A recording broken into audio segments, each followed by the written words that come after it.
Sachal news net work کی videos میں خوش آمدید۔ ناظرین، ویڈیو سے متعلق اپنی قیمتی رائے کا اظہار کمنٹ باکس میں ضرور کریں اور چینل کو سبسکرائب کریں۔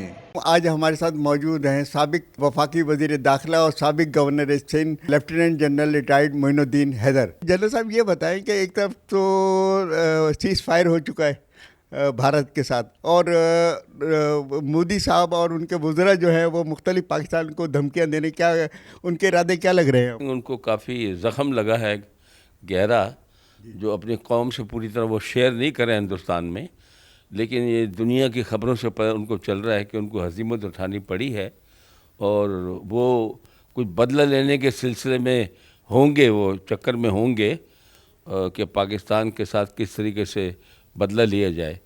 تو اس لیے ہم کو اپنا گارڈ اوپر رکھنا ہوگا اور ہم کو الرٹ رہنا ہوگا۔ دیکھیے، پہلگام واقعہ پہلا واقعہ نہیں ہے، اس سے پہلے بھی وہاں پر جو کافی فالس فلیگ آپریشن ہوئے ہیں، پلوامہ میں بھی یہی تھا۔ اس کے علاوہ بھارت اس چیز کا ماہر ہو چکا ہے کہ وہ فالس فلیگ آپریشن کرتا ہے، اور آپریشن جو ہی کوئی واقعہ پیش آتا ہے اس کے چند منٹوں بعد الزام پاکستان پہ لگ جاتا ہے، اور چند منٹوں کے بعد یہ FIR درج ہو جاتی ہے، چند منٹوں کے بعد یہ انڈس بیسن واسطے ٹریٹی کو بولتے ہیں ہم ختم کر رہے ہیں۔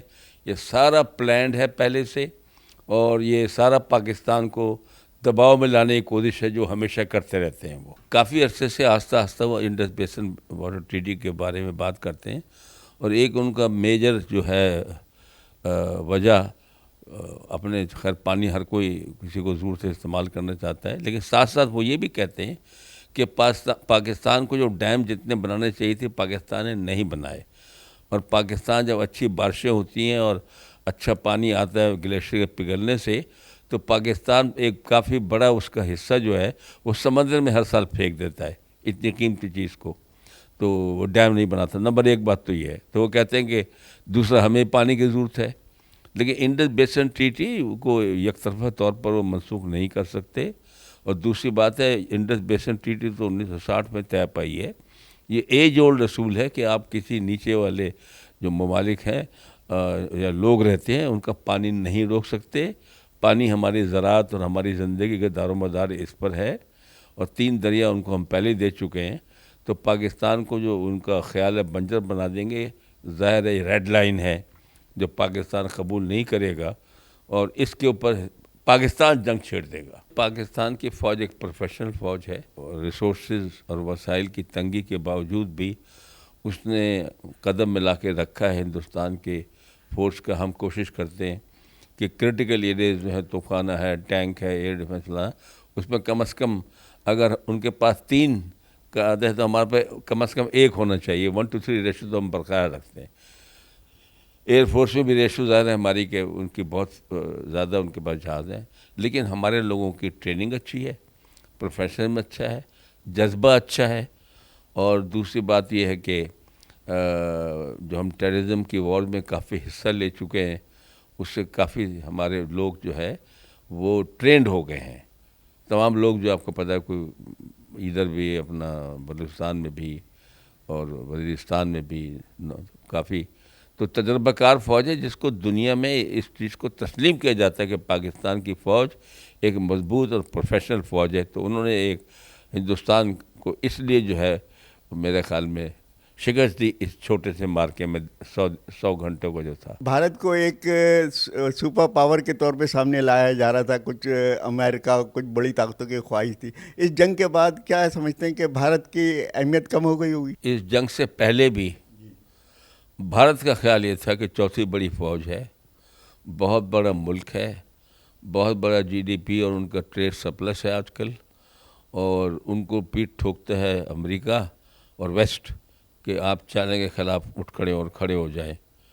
لیکن مجھے تو کم از کم بات میں کوئی شک نہیں تھا کہ یہ بالکل بھی چائنا کے خلاف کھڑے نہیں ہو سکتے، اور یہ پچھلے دنوں پروو ہو چکا ہے۔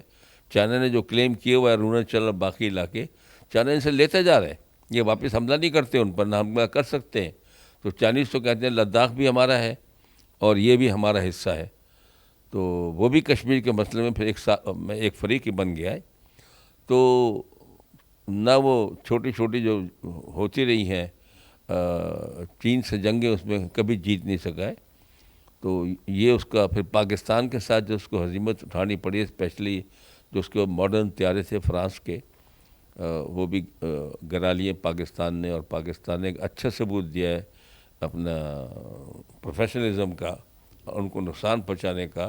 تو آئی تھنک دنیا پہ کافی حد تک ہو جائے گا کہ ان تلوں میں تیل نہیں ہے، یہ اتنے بڑے کوئی لڑنے کے قابل نہیں ہے، نہ ان میں وہ جذبہ ہے جو پیدا ہو سکتا ہے جو پاکستان کے لوگوں میں ہے. یہی پاکستان سمجھا رہے ہیں ان کو، دنیا کو بھی بتا رہے ہیں کہ ہم جنگ نہیں چاہتے. جنگ جو ہے ملکوں کو سالوں پیچھے لے جاتی ہے، معیشت کو جو ہے بہت نقصان پہنچتا ہے. لیکن کوئی کیا کرے جب آپ کو گلا کے کوئی پکڑ لے، کوئی کیا کرے جب آپ کا پانی بند کرے، تو پھر ظاہر ہے آپ کو لڑنا پڑے گا. اور اپنے آپ کو بچانے کی خاطر جو ہے وہ آخری حد تک بھی پاکستان نے کہا ہم جا سکتے ہیں. اس کا مطلب یہ ہندوستان کو، دنیا کو سمجھنا چاہیے. اور یہ سہروردی صاحب نے اس وقت وزیر اعظم سے اس وقت بات چلی تھی، اس وقت یہ واٹر ٹریٹی نہیں ہوئی تھی. اس نے کہا تھا ہم کو انڈیا جو کوشش کر رہا ہے ہمارے دروں کا پانی روک کر پیاسا مارنے کی، تو ہم پیاسا مرنے کے بجائے ان سے لڑ بھیڑ کر مرنے کو بہتر سمجھتے ہیں. تو اس سے ہندوستان کو یہ میسج 1950-55 سے چلا رہا ہے، اور یہ پاکستانیوں کا متفقہ فیصلہ ہے. واجپئی صاحب بہت وائز اور اچھے اور اسٹیٹسمن لیڈر تھے، وہ اچھے خیالات کے لیڈر تھے. تو وہ بس میں بھر کے اپنا یاترا، بس یاترا جس کو کہتے ہیں، بہت سارے منسٹر بھی لائے، اسٹرانگ ڈیلیگیشن، اور انہوں نے کہا پاکستان سے تعلقات کو بہتر بناتے ہیں. انہوں نے مینار پاکستان جہاں ہمارا ریزولوشن پاس ہوا تھا وہاں جا کر کہا کہ ہم پاکستان کے وجود کو تسلیم کرتے ہیں اور ہم اچھے نیبرس کی طرح رہنا چاہتے ہیں. ہم پاکستان سے ٹریڈ کرنا چاہتے ہیں، ہم ویزا ریسٹرکشن ختم کرنا چاہتے ہیں، ہم پیپل ٹو پیپل کانٹیکٹ بڑھانا چاہتے ہیں. کشمیر کے مسئلے کے بھی انہوں نے کہا تھا ہم حل نکالیں گے. خورشید قصوری صاحب جو فارن منسٹر تھے، انہوں نے بہت دفعہ یہ پلان ڈسکس کیا ہے ٹی وی پر کہ ہم بہت قریب پہنچ گئے تھے کہ کشمیر کے مسئلے میں اس قسم کے ہو جائے کہ کشمیری بھی مطمئن ہو جائے. منموہن سنگھ صاحب جو ان کے پرائم منسٹر ہیں وہ پاکستان آئیں گے پرویز مشرف صاحب سے یہ تاریخی معاہدہ سائن کرنے کے لیے. لیکن اس وقت ہمارے ملک میں یہ جو ہمارے تھے جسٹس افتخار کی موومنٹ شروع ہو گئی تھی، اور بہت بڑا ملک میں بے چینی تھی اور گڑبڑ تھی، کوئی لانگ مارچ شروع ہو چکا تھا اس سلسلے میں. تو منموہن سنگھ صاحب نے اپنی ٹرپ کینسل کی، وہ مسئلہ پھر وہاں ٹھپ ہو کے رہ گیا. حالیہ بجٹ آیا آپ نے دیکھا، اور لیکن عوام مطمئن نظر نہیں آتی. حکومت کے دعوے ہیں کہ ہم نے مہنگائی کم کر دی ہے اور بہت سی ملک کے حالات کو، معیشت کو بہتر لے آئے ہیں. تو آپ کیا سمجھتے ہیں کہ مطلب کچھ حالات بہتر ہوئے ہیں، یا حکومت کی کارکردگی کیسی ہے، یا جھوٹے دعوے ہیں یہ سارے؟ دیکھیے بجٹ جب بھی آتا ہے تو عوام میں اس کی پذیرائی بہت کم ہوتی ہے. اور دوسری بات یہ ہے کہ وزیر خزانہ صاحب خود کہہ رہے ہیں، اور آپ کو ہی پتہ ہے فگر جو اعداد و شمار شائع ہوئے ہیں، کہ 14,000 ارب روپے وہ کہہ رہے ہیں کہ ہم ٹیکسز کی شکل میں جمع کریں گے. لیکن وہ کہتے ہیں ہم جو ہے نا ہمارے پاس 6,000 ارب روپے کی کمی ہے، خسارہ ہے، جو 1 جولائی کو 6,000 ارب روپے کا ڈے 1 پہ خسارہ ہو جائے گا. آپ ہی سوچیے اپنے گھر کے بجٹ کے بارے میں، آپ کی آمدنی کم ہو، اخراجات زیادہ ہوں تو ظاہر ہے پریشانی گھر میں، چیزیں خراب ہوتی ہیں. یہی حال حکومتوں کا ہے. لیکن عوام جو ہے وہ قربانی دینے کو تیار ہے، دیتے چلے آئے ہیں. ابھی پینشنرز کی انہوں نے 7% بڑھائی ہے، پھر انہیں 10% گورنمنٹ سرونٹس کی جو سرونگ ہے ان کی بڑھائی ہے. تو لوگوں نے کہا آپ نے پارلیمنٹرینس کی 500% بڑھا دی، اور آپ نے ان لوگوں کے کسی کے بجٹ کم نہیں کیے. باقی لوگوں پر تو آپ نے ٹیکس کچھ پر جو بڑھایا ہے کچھ کیا ہے. ہاں مہنگائی میں تھوڑی کمی آئی ہے، لیکن ابھی بھی مہنگائی لوگوں کے لیے پریشان کن ہے ابھی بھی.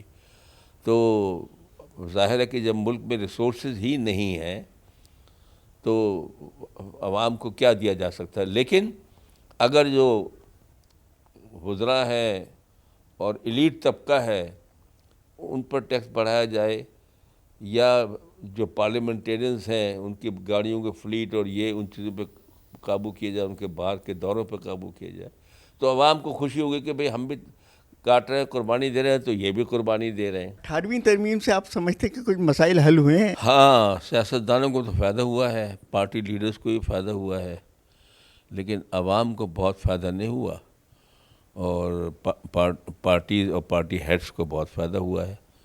اور جو ہم خیال کر رہے ہیں ڈیسنٹرلائزیشن ہوگی اور نیچے تک لوکل گورنمنٹ لیول تک جو عوام تک پہنچے گی، ڈیولپمنٹ پہنچے گی، خوشحالی پہنچے گی، وہ 18 امendment میرے خیال سے نہیں آ سکی اس سے.